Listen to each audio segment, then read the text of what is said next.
Unit 5 is about employee relations and employment law.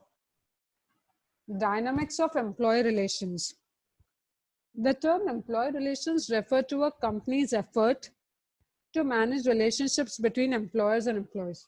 जैसा कि ये term है employee relation, it simply refers how to manage the relationship between the employer and the employee. Or this is the part of company's effort. Company has a role to play. Company has to show efforts to manage the relationship between the employers and employees. एक management का role होता है that how they are maintaining relationship with their employees. Employee relations programs focus on issues affecting employees such as pay and benefits, supporting work-life balance, and safe working conditions. So there are some programs which are offered by the organization. Consist of what is the issues employees are facing. उनका focus क्या क्या होगा? Their focus is on the issues which affecting employees like pay and benefits. Obviously क्या benefits मिलने चाहिए, कितनी pay किस position पे मिल रही है, ये हमेशा एक controversial topic होता है between the employees and employer. Supporting work-life balance, कि is their working life is supporting to their personal life or it's ruining their personal life. So employer or management needs to focus on the plans, on the programs which support work-life balance of an employee and safe working conditions. Obviously where they are sitting, where they are working, ऐसा नहीं हो कि पीने का clean water नहीं है, they are sitting in a dirty place. So safe working conditions. One of the most effective ways for a company to ensure good employee relations is to adopt a human resource strategy that places a high value on employees as stakeholders in the business. Company, if an organization wants to manage a smooth or good employee relation, तो सबसे पहले what they have to focus on, they have to work to maintain employees as their stakeholders. Stakeholders कौन होते हैं? Stakeholders are basically or who are affected by the success or failure, who are very much committed even financially, or they are affecting with the success or failures. तो stakeholder, जब organization अपने employees को as a stakeholder treat करेगा, तो that will always encourage the employees and be a base for good employer-employee relationships. वो हमेशा एक important base create करेगा to maintain good employee relations. Refers to the relationship between management and employees and their organization that arise out of employment. Employment course में, whenever an employee is working for the employer or for the organization, so whatever the relationship between management and employees, or we can say relationship of employees with their organization in the course of employment, उस course of employment में, how they are maintaining relationship with each other is called employee relations, and it is also called industrial relations. John Dunlop's industrial relations systems, according to it, John develop एक author थे, एक writer थे. उन्होंने industrial relation system 1958 में एक theory दी थी कि there are 3 parties involved in the industrial relation system. की एक्टर्स होते हैं. वो की एक्टर्स कौन कौन होते हैं? 3 पार्टीज की जो हम बात कर रहे हैं, that are employers, obviously employer, labour unions and government. Labour unions and employees are same here. अगर हम बात करें लेबर यूनियंस की, and employees की. So they are similar here. So according to the John Dunlop, he proposed that three parties are involved in modern industrial relationship system: the employers, labor unions and government. Government कैसे? क्योंकि government certain laws, policies बना देती है, तो वो कहीं ना कहीं एक इंटरवेंशन हमेशा रहता है एम्प्लॉयर और एम्प्लॉयज के बीच में, गवर्नमेंट का भी, क्योंकि कई सारी पॉलिसीज ऐसी होती है कि एम्प्लॉयर को उन्हें फॉलो करना ही होगा और employees have to follow as a part of the organisation law.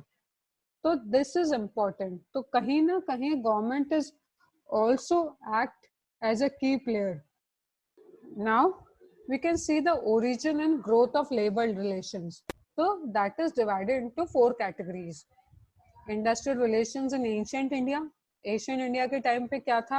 Origin and labor relations. Medieval times, pre-independence India, and independence and post-independence India. Okay. Now industrial relations in ancient India. अगर हम बात करें ancient India, जब क्या होता था, Kings rule करते थे. In ancient India, the highest occupation was agriculture and trading was the next important. The manual services formed the third rung of occupation. अब जैसे कि उस टाइम पे when we are talking about the Asian India times, तो agriculture was the prominent sector, working sector. उसके बाद trading था और बाद में जो सर्विसेज प्रोवाइडर्स होते थे, that was the third occupation. A majority of the states were ruled by the kings, और उस टाइम पे यही था, किंग रूलिंग स्टेट्स हुआ करते थे. So the industrial relations machinery during the Vedic times consisted of a madhyamasi, that is mediator, a man of position and influence in the society. People in the rural community were able to solve and settle all disputes by themselves. अगर हम Asian time में industrial relations की बात करें, so there were times like जो भी एक mediator होता था, और वो मीडिएटर कौन होता था? A certain person who has a influential position, जिसकी सोसाइटी में थोड़ा नाम होता था, सोसाइटी में उसकी एक रिस्पेक्टेबल पोजीशन थी, एक इन्फ्लुएंशियल पोजीशन थी. He was involved in solving the disputes. Every effort was made to improve the mutual relations between capital and labor. हर तरीके से efforts बनाए जाते थे to maintain the mutual relations, to maintain the cordial relations between the employer and employees, कि कोई problem create ना हो, कोई disputes create ना हो. According to Kautilya, the employers and employees should make a contract with regard to work to be done. The employer should undertake not to employ another person for the work and not to take up any other work. If this contract is broken, the offender should be fined. So, simple सा rule था. जब हम बात करते हैं according to Kautilya, they need to work on a contract that this work has to be done by this person or this set of people.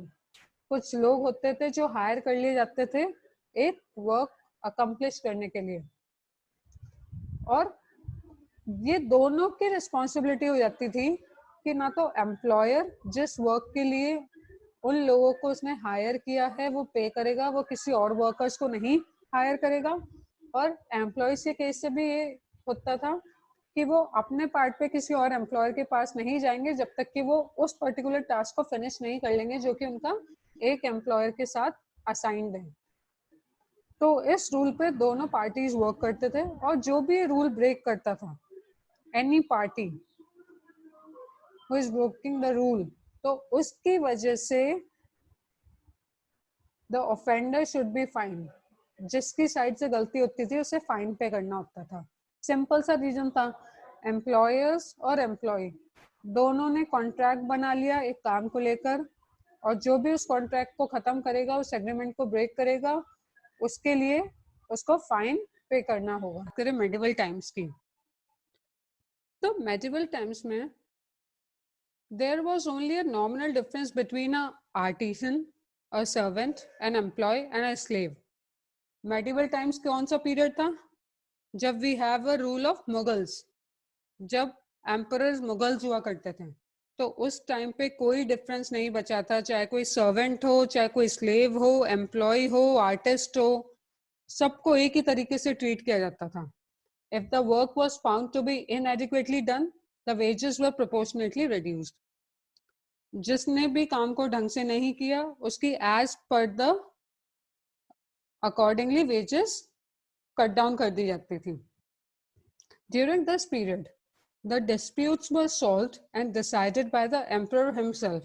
When the emperor and his officials dealt harshly with the workers, cordial relations between labor and capital could not be expected to exist. जो भी disputes होते थे, जो भी problems arise होती थी employment course में, तो उस टाइम पे एम्परर जो होते थे, सिर्फ they are eligible to solve the disputes, और वो they are not treating employees well. उस टाइम पे यही होता था कि वो एम्प्लॉयज को वेल ट्रीट नहीं करते हैं, तो इस वजह से बहुत ज्यादा रिलेशंस खराब होने लगे थे. अगर हम लेबर रिलेशंस की बात करें तो मैनेजमेंट बहुत ज्यादा पुअर था. जिस the gone to the decisions, जो उन्होंने डिसीजन दे दिया, उस वजह से क्या होता था, जो लेबर क्लास थी that got affected very much. तो इस वजह से म्यूचुअल कॉर्डियल रिलेशंस एग्जिस्ट ही नहीं कर सकते थे एम्प्लॉयर और एम्प्लॉय के बीच में.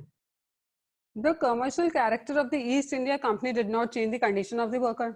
और मुगल्स के बाद हम सबको पता है कि ईस्ट इंडिया कंपनी का रूल हो गया था, और तब भी ये जो कंडीशन की कि कोई डिफरेंस नहीं बचा था कि स्लेव, एम्प्लॉय, आर्टिस्ट, सर्वेंट के बीच में, ये कंटिन्यू रहा जब ईस्ट इंडिया कंपनी ने ऑक्यूपाई किया. The first indication of industrial unrest and earliest work stoppage came to the fore in 1877 on the initiatives of weavers of Empress Mills, Nagpur. पहली बार जो industrial unrest हुआ, या ये कह लो कि लोगों ने काम रोक दिया, इस बार लेबर्स ने खुद की तरफ से एक इनिशिएटिव लिया, जो कि वीवर्स थे एम्प्रेस मिल में नागपुर में. उन वीवर्स ने एक स्टेप लिया और उन्होंने काम रोक दिया इन 1877, क्योंकि they felt exploited. The passing of the Factories Act in 1881 awakened the working class towards a concrete approach. In 1890, the first labor association, the Bombay Miliband's Association, was established.